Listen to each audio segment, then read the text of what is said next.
నమస్కారం. బీఆర్కే భక్తి ఛానల్కి స్వాగతం. నేను మానస.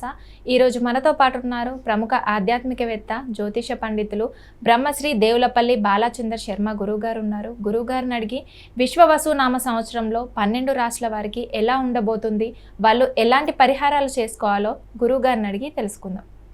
నమస్కారం గురువుగారు. నమస్కారం. విశ్వవసునామ సంవత్సరంలో అందరికీ ఎలా ఉండబోతుందో తెలియజేయండి గురువుగారు. శ్రీమాత్రే నమః. శ్రీ గురుభ్యో నమః.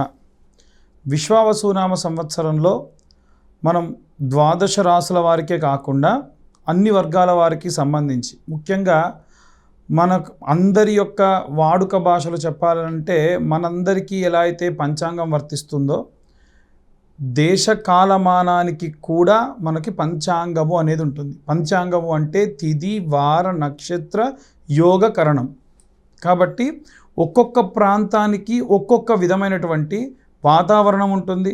దానికి తగినట్టుగా అక్కడ ఏం జరగబోతున్నాయి అనేటువంటిది పంచాంగం చెబుతుంది. ఉదాహరణకు మనకు ఎప్పుడో అమావాస్య రాబోతుంది, ఎప్పుడో పౌర్ణమి రాబోతుంది, ఎప్పుడు గ్రహణం రాబోతుంది అనేటువంటి విషయం కూడా మనకి ఈ యొక్క పంచాంగంలో నిక్షిప్తం చేయబడి ఉంటుంది. అలా ఈ యొక్క విశ్వవసునామ సంవత్సరంలో సాధారణంగా వర్షానికి సంబంధించిన విషయానికి వస్తుంది. ఎందుకంటే అందరూ కూడా వర్షపాతం సుగమంగా ఉంటే, వర్షం బాగా ఉంటేనే మనం పాడి పంట వ్యవస్థ అద్భుతంగా ఉంటుంది, రేట్లన్నీ కూడా కాస్త అనుకూలంగా ఉంటాయి. ఈ సంవత్సరం వర్షానికి సంబంధించి కొన్ని సందర్భాల్లో మనకి అధిక వృష్టి అని అంటారు కదా, అనుకోని వర్షాలు, అనుకోని కాలంలో వర్షం పడడం లాంటివి జరుగుతాయి. మిగిలిన కాలం అంతా కూడా వర్షం సమయానికి సానుకూలంగా ఉంటుంది.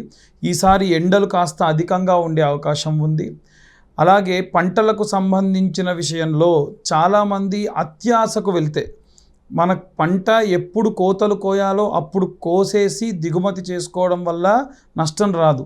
ఇంకా పక్కన వాడి ఖాతా బాగా ఉంది, నాది ఇంకా పెరిగితే బాగుంటుంది అని కనుక ఆశపడితే ఆ పరంగా ఆ సమయంలో అనుకోకుండా వర్షం పడడం వల్ల ఇబ్బంది పడేటువంటి అవకాశం ఉంది.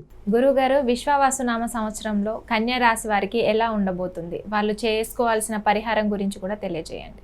శ్రీమాత్రే నమః. శ్రీ గురుభ్యో నమః. విశ్వవసునామ సంవత్సరంలో కన్యారాశి వారికి ఎలా ఉండబోతుందనే విషయాన్ని ఇప్పుడు తెలుసుకుందాం. కన్యారాశి వారికి సంబంధించి ఆదాయం 14, వ్యయం 2, రాజ్యపూజ్యం 6, అవమానం 6. అన్ని రంగాల్లో విజయం సాధించేటువంటి అవకాశం ఈ సంవత్సరంలో అధికంగా ఉంది. ఉద్యోగస్తులకు ప్రమోషన్లు ఖచ్చితంగా కలిసి వస్తాయి. అంటే ప్రమోషన్ రావడం వేరు, ప్రమోషన్ రావడంతో పాటు కలిసి రావడం వేరు. వివాహం కాని యువతులకు వివాహం కాని యువకులందరికీ కూడా వివాహం శీఘ్రమయ్యే అవకాశం ఉంది. ఖచ్చితంగా గుర్తుంచుకోవాల్సింది ఏంటంటే వివాహం సంబంధించిన ముహూర్తాల కంటే 2 నెలల ముందు గట్టిగా ట్రై చేస్తే ఖచ్చితంగా వివాహం జరుగుతుంది. గురుబలం బాగా ఉంది ఈ సంవత్సరం. ఇప్పుడు కాకపోతే ఈ రాశి వారికి అంటే వయస్సు 24 నుండి 28 మధ్యలో ఉన్న వారికి అయితే 30 సంవత్సరాలు వచ్చేంత వరకు కాదు, జాగ్రత్తగా ఉండండి. కన్యారాశి వారికి సంబంధించి బుధుడు అధిపతిగా ఉన్న కారణం వలన బుధుడు, శుక్రుడు, శని వారములు వీరికి బాగా కలిసి వస్తాయి. ఇదిలా ఉండగా ఈ రాశి వారికి శనిగ్రహం 6వ స్థానంలో 6వ స్థానం నుండి 7వ స్థానానికి ప్రయాణం చేసిన సందర్భంలో కన్యారాశి వారికి సంబంధించి పోటీ రంగాల్లో మెరుగ్గా రాణిస్తారు. అలాగే పెండింగ్ పనులు పూర్తవుతాయి, బద్ధకం బాగా వదులుతుంది. అలాగే వ్యక్తిగత జీవితానికి సంబంధించి మెరుగైనటువంటి పరిస్థితులు అధికంగా ఉన్నాయి. గురువు 9వ స్థానంలో సంచరించడం వలన అనేక రంగాల్లో అవకాశాలు అందిపుచ్చుకుంటారు. కొంచెం ఛాన్స్ వస్తే సర్కిల్ పెంచుకోవడం, అవకాశాన్ని పెంచుకునే విధంగా వెళ్తారు. కొత్త బంధాలు సైతం ఏర్పడతాయి. అనేక రంగాల్లో ప్రశంసలు లభిస్తాయి. మార్చి నుంచి అంటే షష్ఠగ్రహ కూటం అయిపోయిన తర్వాతకి జూలై ప్రాంతం వరకు చూసుకున్నట్టయితే కాస్త గడ్డుకాలం ఉన్నప్పటికీ తర్వాతి కాలం అంతా కూడా ఆచరణాత్మకమైనటువంటి పనులు చేస్తారు. అంటే గన్ షాట్గా ఇక పని అవ్వాల్సిందే, అలాంటి పనులు చేయడం వీరు చూస్తూ ఉంటారు. ఉద్యోగస్తులకు సంబంధించి ఈ రాశి వారికి గురువు 9, 10 స్థానంలో సంచరించడం చేయడం వలన, అలాగే కన్యారాశి వారికి కెరీర్ పరంగా విజయం సాధించే అవకాశం ఉంది. వీరు కొత్త బలమైనటువంటి సంబంధాలు ఏర్పాటు చేసుకుంటారు.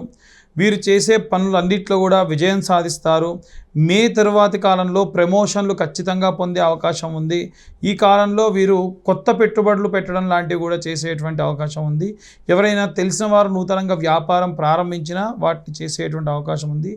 గురుచరిత్ర పారాయణం చేయడం వీరికి విశేషమైనటువంటి సత్ఫలితాలు పొందవచ్చు. ఈ యొక్క నూతన సంవత్సరంలో విద్యారంగంలో ఉన్నటువంటి వారికి ఖచ్చితంగా శుభ ఫలితాలు పొందే అవకాశం ఉంది. వీరు ఎలాంటి ఆటంకాలు ఎదురైనా సరే వాటిని అధిగమించే అవకాశం ఉంది.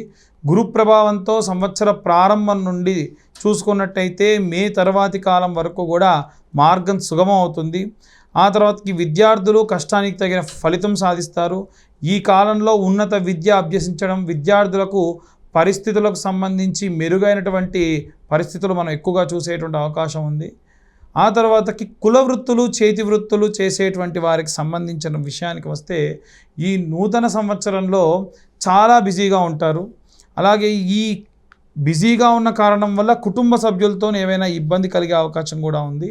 అలాగే ఏవైనా సరే కుటుంబానికి సంబంధించి పేరు కానీ లేదా కుటుంబానికి సంబంధించి సమయం కానీ కేటాయించలేని పరిస్థితి కనిపిస్తూ ఉంది. అలాగే చాలా శాంతి వాతావరణంలో కుటుంబంలో ఉంటుంది. అంటే మీరు వారిని పట్టించుకోకుండా వారు ఫోన్లు చేయడం, మనం ఫోన్లు చేసి ఇంట్లో వాళ్ళు ఫోన్ చేసినా వాళ్ళు బాగా చికాకు పడడం, ఇలాంటివి జరిగే అవకాశం ఉంది. కొన్ని సమస్యలు ఎదురవుతాయి. సహజంగానే వీరు సమస్యలు వస్తే చాలా జాగ్రత్తగా డీల్ చేయడం జరుగుతుంది. గౌరవం పెరుగుతుంది. శని 7వ స్థానంలో సంచరించడం వలన కొన్ని సమస్యలు తీవ్రంగా పెరిగినప్పటికీ, అలాగే రాహు 6వ స్థానంలో సంచరించడం వలన ఈ సమయంలో కొన్ని సమస్యలకు సంబంధించి ఉపశమనం కూడా పొందుతారు. అలాగే గురువు 5వ స్థానంలో ఉన్న సమయంలో కొత్తగా పెళ్ళైన వారికి శుభవార్తలు వింటారు. అంటే ప్రమోషన్తో పాటు ట్రాన్స్ఫర్ అయిన వాళ్ళు కొంతమంది ఉంటారు. గతంలో ట్రాన్స్ఫర్ అయిపోయి భార్యాభర్తలు ఎక్కడెక్కడో ఉన్న వాళ్ళు ఉంటారు. వీరికి మళ్ళీ తిరిగి ఇద్దరు ఒకే చోట ఉండేటువంటి పరిస్థితులు అధికంగా గోచరిస్తున్నాయి. ఆరోగ్యపరంగా వృద్ధులకు దీర్ఘకాలికమైనటువంటి వ్యాధులు వచ్చే అవకాశం ఉంది. అలాగే నూతన సంవత్సరంలో ఈ యొక్క కన్యారాశి వారికి సంబంధించి ఆరోగ్యపరంగా చాలా జాగ్రత్తగా ఉండాలి, చాలా శ్రద్ధ చూపించాలి. శని 6వ స్థానంలో సంచారం చేయడం వలన సమస్యలు తీవ్రమయ్యే అవకాశం ఉంది. పిల్లలు కాస్త దగ్గరుండి చూసుకోవడం మంచిది. శారీరకమైనటువంటి బాధ, అంటే అంతకుముందు ఆరోగ్యం ఎంత బాగా లేకున్నా వారి పనులు వారు చేసుకునేవారు కూడా ఈసారి చేసుకోలేకపోవడం, దానికి సంబంధించి బాగా బాధపడడం, రాహుకేతుగ్రహ ప్రభావం వలన మానసికమైనటువంటి ప్రశాంతత లేకపోవడం, ఇలాంటివి అధికంగా ఉంటాయి. మే తర్వాతి ప్రాంతంలో అక్టోబర్ సమయంలో ఈ రాహువు 6వ స్థానంలో ప్రవేశించడం వలన వీరి ఆరోగ్య సమస్యలన్నీ కూడా ఎదుర్కొని చాలా దృఢంగా ఉండే అవకాశం ఉంది. అసలు ఒకప్పుడు మొన్న 4 నెలల క్రితం చూసిన వాళ్ళైనా వీళ్ళు అని ఆశ్చర్యపోయే వాళ్ళు ఉంటారు. వీరంతట వీరే వాకింగ్కి వెళ్ళడం, మళ్ళీ తిరిగి రిట్రేట్ అయ్యేటువంటి అవకాశం కూడా కనిపిస్తూ ఉంది. ఈ యొక్క వ్యాపారస్తులు కానీ, అలాగే ఈ సినీ రాజకీయ రంగాల్లో ఉండేటువంటి వారు కానీ ఈ సంవత్సరంలో చండీ హోమం చేయించుకోవడం మంచిది.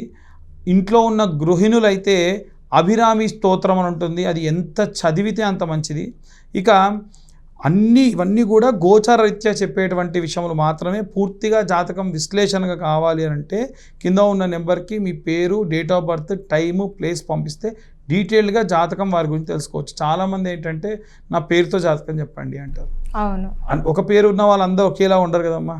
కాబట్టి ఇప్పుడు చెప్పేటువంటి ఈ రాశి ఫలాలన్నీ కూడా గోచారానికి సంబంధించిన విషయములు. అంటే నా డేట్ ఆఫ్ బర్త్ లేదు, టైం లేదు అన్న వాళ్ళు ఇవి చూసుకుంటే సరిపోతుంది. అనవసరంగా జాతకం వారి గురించి చూసేటువంటిది ఏమీ లేదు.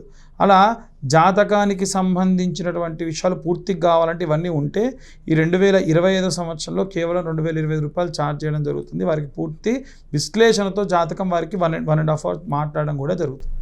ఓకే గురుగారు, కన్యారాశి వారి గురించి, కన్యారాశి వారు చేయాల్సిన పరిహారం గురించి చాలా చక్కగా వివరించారు. ధన్యవాదాలు.